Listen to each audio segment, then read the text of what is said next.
उत्तर Korea, China और Russia, इन तीनों देशों का साथ अब ईरान को खुलकर मिलना शुरू हो चुका है। ये तीनों देश अब इस जंग में ईरान के समर्थन में हैं और अपने अपने तरीके से इनकी तरफ से मदद भी की जा रही है।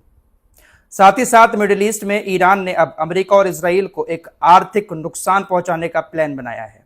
इस पर भी बात करेंगे। कुछ और भी ज़रूरी खबरें हैं, वीडियो में आखिर तक बने रहिएगा। सबसे पहले बात चाइना की कर लेते हैं।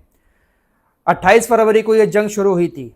28 फरवरी से लेकर आज तक स्ट्रेट ऑफ हॉर्मुज पूरी तरह से बंद है, जहां से अभी तक किसी का भी जहाज नहीं निकल पाया है।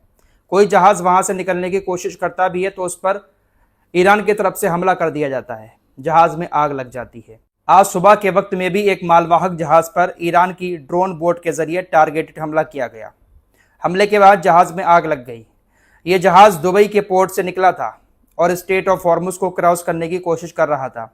ईरान की तरफ से कहा गया कि हमने इस जहाज को चेतावनी दी, लेकिन ये नहीं रुका। उसके बाद हमारे ड्रोन बोट ने इस पर हमला किया।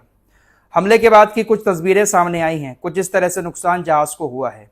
एक और जहाज पर हमले की खबर आई है, वो भी स्ट्रेट ऑफ हॉर्मुज से गुजरने की कोशिश कर रहा था, लेकिन ईरान ने उस पर हमला किया। उस जहाज पर भी आग लग गई है। तो 28 फरवरी से लेकर अब तक ईरान कई सारे जहाज़ों को निशाना बना चुका है। सबके लिए स्ट्रेट ऑफ हॉर्मुज बंद है, लेकिन चाइना के लिए स्ट्रेट ऑफ हॉर्मुज 28 तारीख से लेकर अब तक खुला हुआ है और लगातार चाइना के तेल के जहाज ईरान से कच्चा तेल लेकर चाइना पहुंच रहे हैं। दरअसल रिपोर्ट्स के मुताबिक 28 फरवरी से आज तक चाइना ने ईरान से तकरीबन 11.7 मिलियन बैरल तेल खरीदा है। ईरान से स्ट्रेट ऑफ हॉर्मुज के रास्ते चाइना 11.7 मिलियन बैरल तेल 28 फरवरी से अब तक जा चुका है। अब तेल के बदले में चाइना ईरान को क्या दे रहा है, सारी चीज़ें आप लोगों को बता चुका हूँ। जो ड्रोन बना रहा है ईरान, जो मिसाइलें बना रहा है, उसमें जो पुर्जे इस्तेमाल हो रहे हैं, जो केमिकल इस्तेमाल हो रहा है, वो सारा का सारा चाइना से ईरान पहुँच रहा है। रास्ता पूरी तरह से खाली है। कोई और देश वहाँ पर अपनी सेना को नहीं भेज रहा है। अमेरिका धमकी दे रहा है कि हम वहाँ पर अपनी सेना भेजेंगे। अभी तक फिलहाल किसी और देश की सेना वहाँ पर मौजूद नहीं है, इसलिए चाइना के टैंकर भी आराम से जा रहे हैं और उधर से चाइना के जहाज सामान लेकर ईरान भी आराम से पहुंच रहे हैं। तो दोनों का लेन देन आराम से जारी है। इस जंग में दोनों इस तरह से एक दूसरे की मदद कर रहे हैं। वही खबर आ रही है कि बांग्लादेश की सरकार को भी अब ईरान ने इजाजत दे दी है कि उसके जहाज भी स्ट्रेट ऑफ हॉर्मुज से गुजर सकते हैं। बांग्लादेश के अंदर भी तेल का संकट बहुत ज्यादा मंडरा रहा है, तो ईरान ने कहा है कि आपके जहाज जब इधर से गुजरें तो आप हमें इन्फॉर्म करें कि बांग्लादेश का जहाज इधर से गुजर रहा है, हम आपको यहाँ से निकलने का रास्ता देंगे।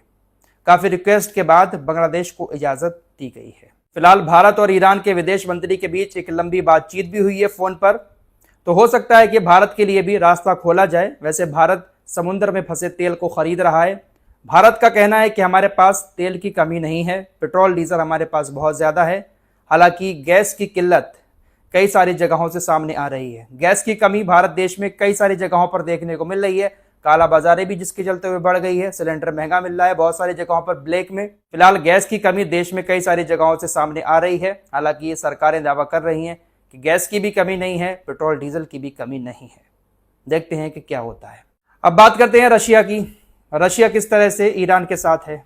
दोस्तों, ईरान जो मिसाइलें बना रहा है, इन मिसाइलों में कहीं ना कहीं रशिया की टेक्नोलॉजी भी इस्तेमाल हो रही है।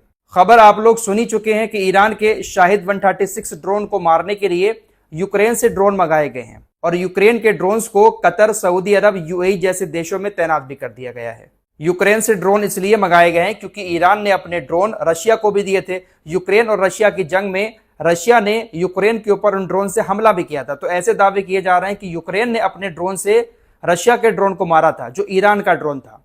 इसीलिए यूक्रेन के ड्रोन को मिडिल ईस्ट में तैनात किया गया है। तो अब रशिया की तरफ से ईरान को ऐसी जानकारी दी जा रही है कि जिसके जरिए यूक्रेन के ड्रोन को चकमा देकर हमला किया जा सके। दरअसल शुरुआत में तो यूक्रेन ने रशिया के ड्रोन को बहुत ज्यादा मारा, लेकिन उसके बाद रशिया ने कुछ तोड़ निकाला यूक्रेन के ड्रोन को चकमा देने का। शाहिद 136 ड्रोन से उसके बाद रशिया ने बहुत सारे हमले यूक्रेन के अंदर किए। वही तरीका रशिया ईरान को बता रहा है कि कैसे यूक्रेन के ड्रोन को चकमा देकर हमला करना है। दरअसल रशिया के खिलाफ जो यूक्रेन जंग लड़ा था, यूक्रेन ने रशिया के हमलों को रोकने के लिए जितने भी डिफेंस सिस्टम लगाए थे, उसमें से ज्यादातर डिफेंस सिस्टम लगभग मिडिल ईस्ट में इस वक्त ईरान के हमलों को रोकने के लिए तैनात हैं। तो रशिया यही सारी इंफॉर्मेशन ईरान के साथ लगातार शेयर कर रहा है कि कौन से एयर डिफेंस सिस्टम को किस मिसाइल से किस तरह से चकमा देना है, क्योंकि रशिया पिछले 4 साल से इन तमाम एयर डिफेंस सिस्टम के खिलाफ जंग लड़ रहा है और रशिया की मिसाइलों ने, रशिया के ड्रोन ने बहुत बुरी तबाही यूक्रेन के अंदर मचाई है। तमाम एयर डिफेंस सिस्टम को चकनाचूर कर दिया रशिया के ड्रोन ने, रशिया की मिसाइल ने। तो वही सारी इंफॉर्मेशन रशिया ईरान के साथ लगातार शेयर कर रहा है। उत्तर कोरिया की बात करें तो उत्तर कोरिया की तरफ से भी ईरान के नए सुप्रीम लीडर मुज्तबा खामनेई के सुप्रीम लीडर बनने पर बधाई दी गई है। साथ ही साथ अमेरिका और इजराइल ने ईरान के ऊपर यह जो हमला किया है इसको अवैध हमला बताया और इसकी उत्तर कोरिया की तरफ से एक बार फिर से निंदा की गई है। साथ ही साथ मुज्तबा खामनेई के सुप्रीम लीडर बनने पर उनको बधाई देते हुए सुप्रीम लीडर का सम्मान भी किया है कि हम उनका बहुत ज्यादा सम्मान करते हैं, हम उनके साथ हैं, हम उनको बधाई देते हैं। तो जब बड़ी बड़ी ताकतें इस तरह के बयान देती हैं तो कहीं ना कहीं जंग लड़ने वाले देश को थोड़ा बहुत हौसला जरूर मिलता है। तो उत्तर कोरिया भी खुलकर ईरान के सपोर्ट में बोल रहा है, रशिया भी है और इधर चाइना तो सपोर्ट में है। पिछली रिपोर्ट में आपको बता चुका हूं कि इजराइल और अमेरिका ने अब ईरान के अंदर बैंकों को भी निशाना बनाना शुरू कर दिया है। तेहरान के अंदर एक बैंक पर हमला हुआ जिसमें कई सारे बैंकर भी मारे गए और आम लोग भी मारे गए। इजराइल और अमेरिका अब इस तरह से ईरान के इंफ्रास्ट्रक्चर को नुकसान पहुंचा रहे हैं, आर्थिक रूप से कहीं ना कहीं ईरान को कमजोर करने की कोशिश कर रहे हैं। इस हमले के बाद अब ईरान की तरफ से भी बड़ा ऐलान कर दिया गया है कि पूरे मिडिल ईस्ट में इजराइल और अमेरिका से लिंक जो भी वित्तीय संस्थाएं हैं, आईटी कंपनीज हैं, उन सभी को अब ईरान निशाना बनाएगा। मिडिल ईस्ट के इन तमाम देशों में इजराइल अमेरिका से लिंक जो बैंक हैं या जो आईटी कंपनियां हैं, टेक कंपनियां, उन सभी को अब ईरान निशाना बनाने की बात कर रहा है। अगर अब ईरान की बैंकों को दोबारा से निशाना बनाया गया, ईरान ने कहा है कि वो Google, Amazon, Microsoft, Nvidia, IVM, oracle और प्लांटर के इजराइल, दुबई और अबू धाबी में मौजूद ऑफिसेस को वैलिड टारगेट के रूप में शामिल कर रहा है। ईरान की तरफ से कहा गया ये तमाम ऑफिस इजराइल में, अबू धाबी में, दुबई में, इन तमाम जगहों पर बने हुए हैं। बड़ी बड़ी टेक कंपनियां हैं, यहां पर अरबों खरबों का निवेश है, हम इनको निशाना बनाएंगे। अगर हमारे देश के अंदर बैंकों को निशाना बनाया गया, ईरान इस जंग में सीधा सिंपल फंडा अपना रहा है कि जिस चीज पर ईरान के ये लोग हमला कर रहे हैं उन्हीं चीजों को इन तमाम मिडिल ईस्ट के देशों में निशाना बनाया जा रहा है। क्योंकि अमेरिका जो हमले करता है ईरान के अंदर, वो कहीं ना कहीं इन तमाम अरबी देशों के एयर स्पेस से आकर ही करता है।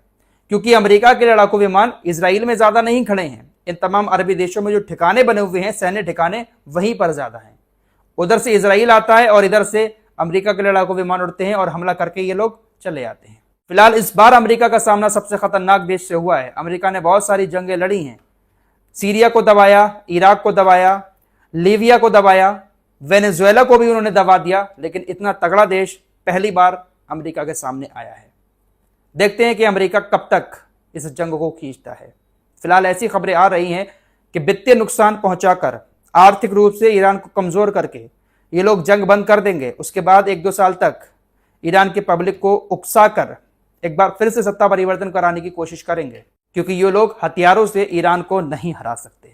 फिलहाल के लिए इतना ही, कुछ और खबरों के साथ फिर हाजिर होंगे। अपना ख्याल रखिएगा। अल्लाह हाफिज।